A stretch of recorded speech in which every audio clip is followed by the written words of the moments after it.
नमस्कार, मैं प्रिया राज, आप देख रहे हैं एक न्यूज़ 24। आपको बता दें कि बिहार में तेजस्वी यादव और लालू प्रसाद यादव और नीतीश कुमार की राजनीति सभी ने देखी, लेकिन चिराग पासवान की राजनीति देखने के लिए कईयों तादादों में लोग आज भी एक एक चीजों पर नजर टिकाए हुए हैं। इस बीच कहीं ना कहीं चिराग पासवान और लालू प्रसाद यादव और नीतीश कुमार की चाल चलने को मजबूर नजर आ रहे हैं, क्योंकि सवाल बनता है कि एनडीए में वो है और एनडीए के तमाम बयानबाजी के बाद भी चिराग पासवान खुद को अलग लेकर चलते हैं। चाहे वक्फ बिल का मामला हो या फिर कई ऐसे मामले रहे जहां चिराग पासवान के विचार बाकी नेताओं से बिल्कुल अलग नजर आए थे। चिराग पासवान ने कई मीडिया संस्थानों में इसका खुलासा भी करते नजर आए कि मैं जो भी बोलता हूं, मैं अपनी बातों को समक्ष रखता हूं। पार्टी की अनियमितता को मैंने बरकरार किया है और हर तरह से कार्य को संलिप्तता को आगे बढ़ाने की कोशिश की है। एनडीए में सब नेता शीर्ष में हमें जो भी नेतृत्व मिलता है उसका मैं पालन करता हूं, लेकिन सवाल उठता है कि खुद के भी विचारों को रखना जरूरी है, क्योंकि राजनीति में सिर्फ पार्टी की बातों को अगर आप रखिएगा तो आप पार्टी के एक प्रवक्ता के तौर पे जाने जाइएगा, लेकिन जब आप खुद के विचारों को रखना शुरू करते हैं तो एक बेबुनियाद और निडर और साहसी नेता माने जाते हैं। चिराग पासवान को इस रूप में देखकर जनता भी कहीं ना कहीं उन्हें पसंद करती है, लेकिन सबसे बड़ा प्लान बीजेपी का सेकुलरिज्म, जिसे लेकर अब चिराग पासवान बिल्कुल अलग हो चुके हैं। आपको बता दें कि हिंदुत्व को आगे बढ़ाने वाले चिराग पासवान और बीजेपी पार्टी हमेशा से आगे बढ़ती नजर आती थी, लेकिन अब चिराग पासवान खुद को राजनीति और धर्म से अलग लेकर चल रहे हैं। यानी कि चिराग पासवान चाहते हैं कि राजनीति अपनी जगह रहे और धर्म अलग जगह रहे। ये धर्म की राजनीति चिराग पासवान नहीं करना चाहते हैं, जिसके लिए उन्होंने कई ऐसी बातें करते नजर आए हैं जो साफ तौर पर जाहिर होती है कि बीजेपी के फंडे और प्लान से चिराग पासवान का सोच विचार अलग है। तो गौर फरमाइएगा, एक एक पहलुओं को हम आपके समक्ष साझा करेंगे। अभी लोक जनशक्ति पार्टी रामविलास के राष्ट्रीय अध्यक्ष चिराग पासवान जाने अनजाने या फिर किसी राजनीतिक साजिश के शिकार हो गए हैं। इसकी वजह भी है कि चिराग पासवान की पहचान बिहार के युवा भविष्य के रूप में ही होती है, ठीक वैसे ही जैसे युवा नेतृत्व के नाम पर तेजस्वी यादव और कन्हैया कुमार, इनके राजनीतिक चिंतन में सिर्फ दल या फिर महागठबंधन की जीत नहीं है, बल्कि इनकी राजनीतिक चिंतन का मूल्य फोकस ही है कि लालू यादव और नीतीश कुमार के बाद जो राजनीतिक वैक्यूम आएगा उस समय देश और राज्य की जनता उन्हें और उनके किस राजनीतिक कदम को सराखों पर रखती है।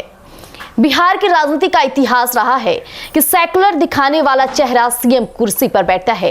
केंद्रीय मंत्री चिराग पासवान का यह वक्तव्य कि लोजपा और भाजपा के हिंदुत्व के साथ नहीं है, चिराग यह कहे क्यों नहीं, जब दशकों के निरंतर प्रयास के बावजूद भी देश के सबसे बड़े संगठन का नेतृत्व करने वाले भाजपा ही सीएम नहीं बना सकी। अब सवाल यह भी उठता है कि लोजपा के राष्ट्रीय अध्यक्ष चिराग पासवान ने इस कठिन समय में दूर की गोटी खेल गए।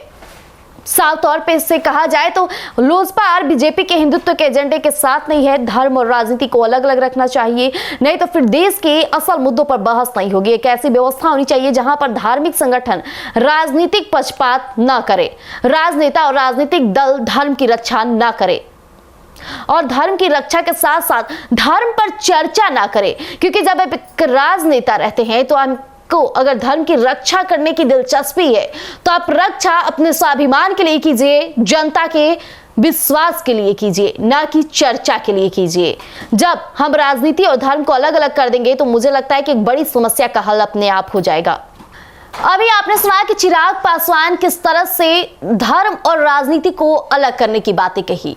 यह वाकई साफ तौर पे देखा जाए तो मायने भी रखता है कि किस तरह तरह के विवादों के बाद भी चिराग पासवान कई बार फंस जाते हैं।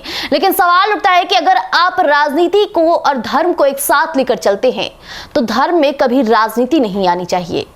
इन दिनों कई ऐसी चीजें हुई जो आस्था का प्रतीक बना, लोगों के विश्वास और आत्मविश्वास का एक जीता जागता उदाहरण पेश हुआ। मैं अगर जिक्र करना चाहूं सबसे बड़ी धर्म का उदाहरण का तो वो है महाकुंभ, जहां पे कई लोगों ने विश्वास और आस्था की डुबकी लगाई, लेकिन अगर उसमें भी राजनीति करना लोग शुरू कर दिए थे तो किस तरह से नकारात्मक संदेश भी लोगों के बीच गया। जो डाटा पेश होते थे इससे लोगों को डर भय भी हुआ, लेकिन जिस तरह से यूपी सरकार ने इस चीज को धर्म को आगे बढ़ाया, इससे साफ प्रतीक होता है कि राजनेता वही है जो धर्म को अलग और राजनीति को अलग लेकर चले, और यही चीज अब चिराग पासवान करना चाहते हैं। और चिराग पासवान ने साफ तौर पे कह दिया कि जो धर्म की राजनीति करेगा उससे मैं चाहूंगा कि दूरी रहूं।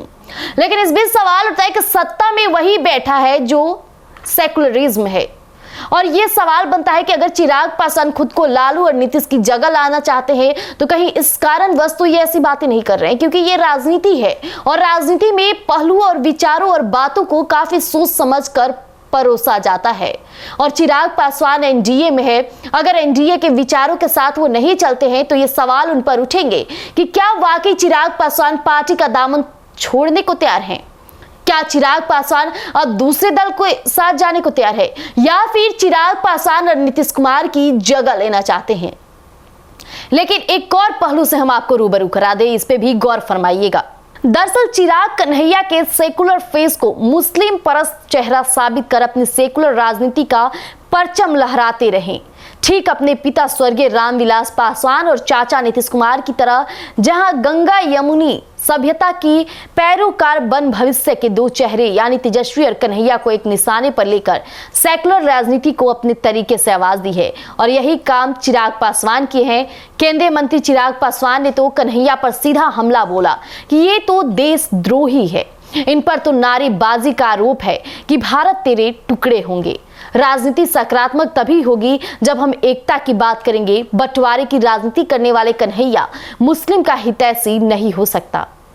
अभी आपने सुना कि चिराग पासवान ने जिस तरह से धर्मनिरपेक्ष की बातें करते नजर आए, तो दूसरी तरफ कन्हैया कुमार पर भी हमला बोला है। उन्होंने साफ तौर पे कहा कि कन्हैया कुमार वही इंसान है जिसने कई टुकड़े करने की बात कही थी। आज वो राजनीति करना चाहते हैं, आज वो जनता का विश्वास लेना चाहते हैं। अगर जनता उन पर विश्वास करती है तो सोच समझकर करें, क्योंकि ये कन्हैया कुमार है और कन्हैया कुमार जब भी बोलते हैं बेधड़क बोलते हैं और निडर होकर बोलते हैं। लेकिन सवाल ये है कि बेधड़क होकर बोलना और जनता के लिए विकास के रूप में सोचना, ये दोनों में जमीन आसमान का फर्क है। अगर कन्हैया कुमार राजनीति में उतरने को तैयार हो चुके हैं तो वो फिर से उन्हीं बातों को ना करे जिससे समाज में नकारात्मक संदेश जारी होता है, क्योंकि ऐसे में चिराग पासवान भी डटे हुए हैं चुनौती देने के लिए और कई युवा चेहरे भी हैं। अब देखना दिलचस्प रहने वाला है कि जनता किसे अपना युवा और अपना भविष्य मानती है। और ये जो धर्मनिरपेक्षता की बात चल रही है, इस बीच चिराग पासवान कितने आगे तक जाते हैं, देखना दिलचस्प रहने वाला है। ऐसे ही अपडेट के लिए हमारे साथ जुड़े रहिएगा। एक न्यूज़ 24 पर दीजिएगा इजाजत। धन्यवाद।